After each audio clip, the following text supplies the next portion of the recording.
கண்களை பார்த்து வாடி போகும் மாத்திரை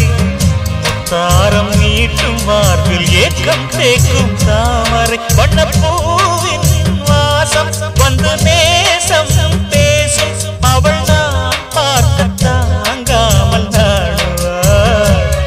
புது பூ கோலம் தான் காலில் போடுவாள்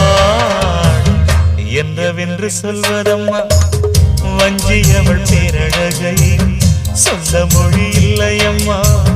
கொஞ்சி வரும் பேரழகை அந்தி மஞ்சள் நீரத்தவளை